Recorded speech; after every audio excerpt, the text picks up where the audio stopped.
Hello दोस्तों, आप सभी का स्वागत है हमारे यूट्यूब चैनल एसएससी कोचिंग पे। दोस्तों, आज है 29 दिसंबर और 29 दिसंबर के जितने भी मोस्ट इम्पॉर्टेंट करंट अफेयर के क्वेश्चन बन सकते हैं, सभी प्रश्न हम लोग करेंगे इसमें। तो इसमें हम लोग यह राष्ट्रीय अंतर्राष्ट्रीय करंट अफेयर के भी प्रश्न हम लोग देखते हैं और यह क्लास आपको डेली सुबह 6 बजे आपको मिलती है। तो चलिए स्टार्ट करते हैं हम लोग आज के करंट अफेयर, और जो कि यह करंट अफेयर है सभी एग्जामों के लिए महत्वपूर्ण है। तो चलिए स्टार्ट करते हैं हम लोग आज के करंट अफेयर के क्वेश्चन। देखिए, आज का पहला प्रश्न है, हाल ही में अंतर्राष्ट्रीय महामारी तैयारी दिवस कब मनाया गया? तो हाल ही में अंतर्राष्ट्रीय महामारी तैयारी दिवस यह कब मनाया गया है, यह आपसे पूछा गया है। तो याद रखिएगा, यह 27 दिसंबर को मनाया गया है। कब? 27 दिसंबर को मनाया गया। तो इसके बारे में थोड़ा सा जान लेते हैं। देखिए, यह जो दिवस है पहली बार जो दिसंबर 2020 में यूएन और डब्ल्यूएचओ द्वारा मनाया गया था। यूएन का उद्देश्य था वन हेल्थ दृष्टिकोण को लोकप्रिय बनाना है, जो अन्न संबंधित क्षेत्र के साथ साथ पौधों के स्वास्थ्य, मानव के स्वास्थ्य और पशु स्वास्थ्य के एकीकरण को बढ़ावा देना है, इसका उद्देश्य था। तो बात की जाए थोड़ा सा यहाँ पे यूएन की, ठीक ना, इसका फुल फॉर्म क्या होता है? तो यूनाइटेड स्टेट, यूएन का फुल फॉर्म होता है United United state United state states का नाम है। और इसकी स्थापना जो हुई है 24 अक्टूबर 1945 में इसकी स्थापना हुई है। और इसका मुख्यालय अगर पूछा जाए तो न्यूयॉर्क में है। न्यूयॉर्क में इसका मुख्यालय है, जो कि यह एक संयुक्त राष्ट्र के सक्रिय होने का अधिकार जो इसमें जो था, यह एक संस्था अंतर्राष्ट्रीय संगठन है। ये भी आप याद रखिएगा, यह एक अंतर्राष्ट्रीय संगठन है। और इसमें कितने देश हैं? तो 193 देश हैं। 193 इसमें देश है वर्तमान में, ये भी आप याद रखिएगा। और इसे 193 देश में से अगर पूछा जाए कि कौन सा लास्ट देश जुड़ा था, तो वो याद रखिएगा आखिरी देश इसमें जुड़ा था दक्षिणी सूडान। दक्षिणी सूडान इसमें आखिरी देश जुड़ा है, जो कि 2011 में जुड़ा है। 2011 में जुड़ा है, ये भी बात याद रखिएगा। यहीं पे बात की जाए यहाँ पे डब्ल्यूएचओ की, तो डब्ल्यूएचओ की स्थापना अगर पूछा जाए तो डब्ल्यूएचओ की स्थापना 7 अप्रैल 1948 को हुई है। 7 अप्रैल 1948 की इसकी स्थापना हुई है। और इसका अगर मुख्यालय पूछा जाए तो यहाँ पे इसका मुख्यालय याद रखिएगा, यहाँ पे जिनेवा स्विट्जरलैंड में है। जिनेवा स्विट्जरलैंड में, यह बातें याद रखिए, स्विट्जरलैंड में इसका मुख्यालय है। इतनी बातें आप याद रखिएगा। चलिए आगे चलते हैं नेक्स्ट क्वेश्चन पे। देखिए, डीपीआईआईटी ने स्टार्टअप की मदद के लिए किस निजी कंपनी के साथ समझौता पर हस्ताक्षर किया है? तो यह आपको बताना है। देखिए, यह डीपीटी जो है, यह इसको आप याद रखिएगा, डिपार्टमेंट फॉर प्रमोशन ऑफ, इसका फुल फॉर्म याद रखिएगा, department for promotion of industry and internal trade, इसका फुल फॉर्म है। ये भी आप याद रखिएगा। अगर इसकी स्थापना पूछा जाए, इसकी स्थापना 1995 में की गई है, ठीक ना। इसकी स्थापना 1995 में की गई है। और इसका पुनर्गठन कब हुआ था? तो इसका पुनर्गठन 2000 में हुआ था। पुनर्गठन इसका 2000 में हुआ था। और इसके अध्यक्ष कौन है, ये भी आप याद रखिएगा। इसके अध्यक्ष है अमरदीप सिंह भाटिया। अमरदीप सिंह भाटिया इसके अध्यक्ष हैं। तो इस पे बात की जाए तो यह बोर्ड के साथ इसका समझौता हुआ है, ज्ञापन हुआ है, हस्ताक्षर हुआ है। ये भी आप याद रखिएगा। इसके बारे में थोड़ा सा जान लेते हैं। देखिए, उद्योग संवर्धन और आंतरिक व्यापार विभाग इसका नाम है। तो इसको इंग्लिश में भी जान लीजिए, वही बताए हैं। ने ऑडियो और वायरलेस बाजार में एक भारतीय कंपनी जो है बोर्ड के साथ समझौता ज्ञापन पर हस्ताक्षर किया है।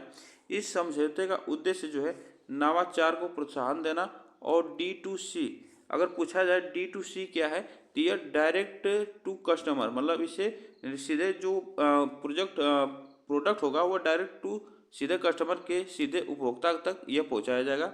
वेब मैन्युफैक्चरिंग डोमो में स्टार्टअप सहित डीपीआईआईटी मान्यता प्राप्त स्टार्टअप को अनुरूप सहायता प्रदान करना है। इसको आप याद रखिएगा। चलिए आगे चलते हैं।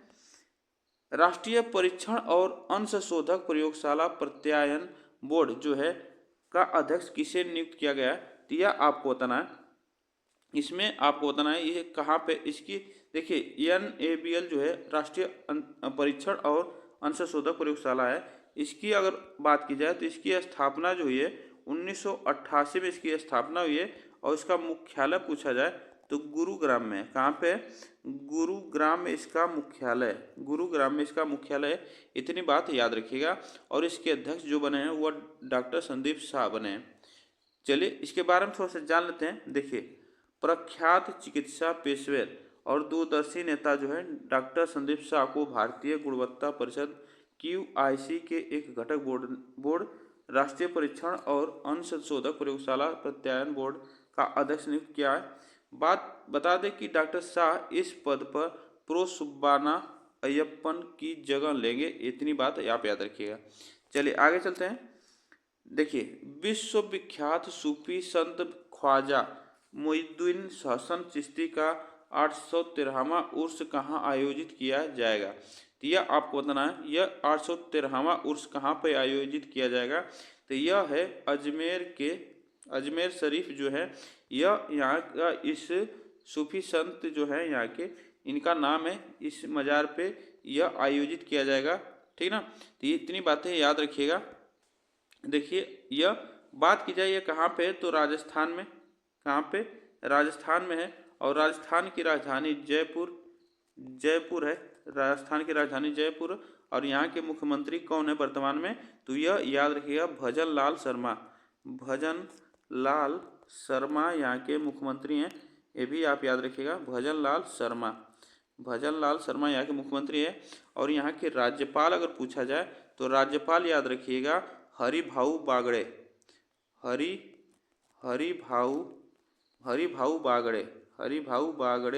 यहाँ के क्या है, राज्यपाल है। तो यह आप याद रखिएगा, यह अजमेर में आयोजित किया जाएगा। देखिए इसके बारे में थोड़ा सा जान लेते हैं। राजस्थान की धार्मिक नगरी जो है अजमेर में विश्वविख्यात सूफी संत ख्वाजा मोइनुद्दीन हसन चिश्ती का 813वां उर्स अगले माह की शुरुआत से आयोजित किया जाएगा। इतनी बातें याद रखिएगा। चलिए आगे चलते हैं। भारत के किस पूर्व क्रिकेटर ने मेलबर्न क्रिकेट क्लब की मानद सदस्यता स्वीकार की है, यह आपको बताना है। यह मेलबर्न जो क्रिकेट है ग्राउंड है, यह ऑस्ट्रेलिया में। कहाँ पे? ऑस्ट्रेलिया में है। ये भी आप याद रखिएगा। अभी जो टेस्ट मैच चल रहा है यहीं पे चल रहा है, तो ये भी आप याद रखिएगा। सचिन तेंदुलकर ने यह सदस्यता स्वीकार की है। देखिए यहाँ पे जो भारत के महान क्रिकेटर सचिन तेंदुलकर जो मेलबर्न क्रिकेट ग्राउंड है की मानद सदस्यता स्वीकार की है। और MCC ऑस्ट्रेलिया के सबसे पुराने और प्रतिष्ठित खेल क्लबों में से एक है, जिसकी स्थापना जो हुई है यह 1838 में हुई है। और यह क्लब प्रसिद्ध मेलबर्न क्रिकेट ग्राउंड MCG का संचालन करता है। इतनी बात याद रखिएगा। चलिए आगे चलते हैं। भारत में पिछले वर्ष की तुलना में 2023-24 में कितने प्रतिशत कोयला उत्पादन में वृद्धि हुई है, तो यह आपको बताना है कितने प्रतिशत कोयला उत्पादन में वृद्धि हुई है। ठीक ना, बात की जाए, देखिए जो 2023-24 है इसका उद्देश्य था, कोयला मंत्रालय का उद्देश्य था 1 बिलियन टन कोयला उत्पादन। ठीक ना, इतनी बातें याद रखिए। 1 बिलियन टन कोयला उत्पादन का इसका लक्ष्य था। इतनी बातें याद रखिएगा। और इसमें देखिए इसके बारे में थोड़ा सा पहले इसका ऑप्शन जो हमारा सही होगा 11.71। इसके बारे में थोड़ा सा जान लेते हैं। देखिए भारत में 2023-24 में अब तक का सबसे अधिक कोयला उत्पादन हुआ है। यह 2023-24 का सबसे अधिक कोयला उत्पादन यहाँ पे हुआ है, जो 2023-24 में 893.191 मिलियन टन की तुलना में 997.826 बिलियन टन हुआ है, जो कि लगभग 11.71% की अधिक है। तो यह 2022-23 में कितना हुआ था? 893.191 मिलियन टन हुआ था। और यहाँ पे जो हुआ 2024 में यह 997.826 मिलियन टन हुआ है। तो इसका अंतर याद रखिएगा 11.71%। ठीक, चलिए इसका प्रतिशत में पूछा है तो प्रतिशत याद रखिएगा, ये प्रतिशत में इसका निकाला गया है तो प्रतिशत में याद रखिएगा, ठीक है ना। अगर अंतर किया जाएगा तो इसको इसमें से घटा दीजिएगा, अंतर पता चल जाएगा।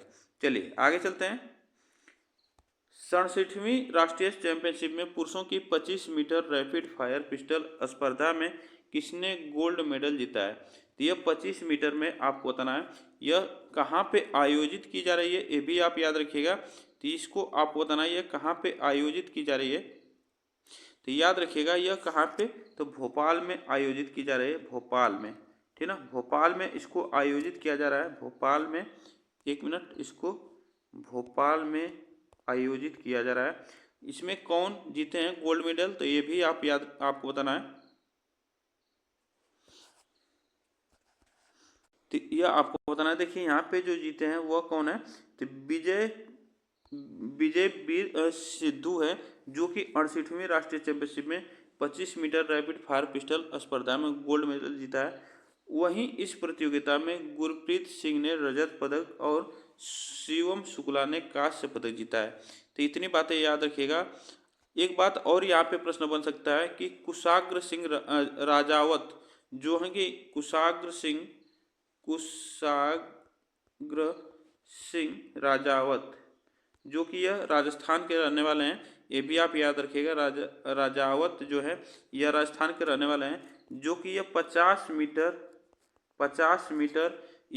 50 मीटर राइफल में इन्होंने कितने मेडल जीते हैं, तो 5 मेडल जीते हैं, ठीक ना, 5 मेडल जीते हैं, जिसमें से 2 गोल्ड मेडल है और 3 सिल्वर है, ठीक ना, 3 सिल्वर है, ये भी आप याद रखिएगा, सिल्वर, यह आप याद रखिएगा 3 सिल्वर है। तो चलिए आगे चलते हैं नेक्स्ट क्वेश्चन पे। उत्तराखंड उच्च न्यायालय के मुख्य न्यायाधीश के रूप में किसे नियुक्त किया गया है, तो यह आपको बताना है उत्तराखंड के मुख्य न्यायाधीश जो बने हैं वह कौन बने हैं। अभी एक बात और याद रखिएगा, अभी हिमाचल प्रदेश के अभी मुख्य न्यायाधीश बने हैं, वो भी आपको बताना है। तो हिमाचल प्रदेश के कौन मुख्य न्यायाधीश बने हैं, तो यह बने हैं GS संधावालिया जो बने हैं, यह आप याद रखिएगा, GS संधावालिया बने हैं हिमाचल प्रदेश के मुख्य न्यायाधीश। और उत्तराखंड का पूछा है तो उत्तराखंड को आपको बताना है गुहानाथन नरेंद्र बने हैं, गुहानाथन नरेंद्र। तो यह आप याद रखिएगा। यहाँ पे देखिए जो प्रश्न है, अगर पूछा जाएगा उत्तराखंड के बारे में तो उत्तराखंड की राजधानी देहरादून है, देहरादून, और यहाँ के मुख्यमंत्री पुष्कर सिंह धामी। देखिए हम जो प्रश्न कराते हैं, यह जो भी राज्य आते हैं सभी राज्यों के हम राजधानी और जो मुख्यमंत्री हैं उसको हम हर वीडियो में आपको कवर करते हैं। तो यह आप याद रखिएगा कि उसको हर वीडियो में हम कवर करते हैं कि आप सभी को याद रहेगा, ठीक ना।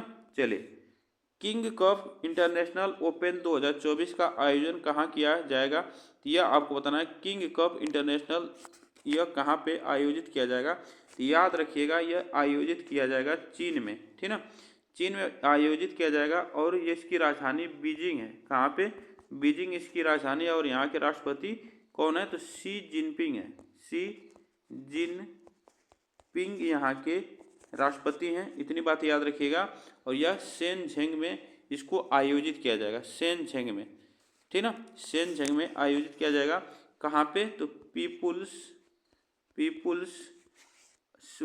रिपब्लिक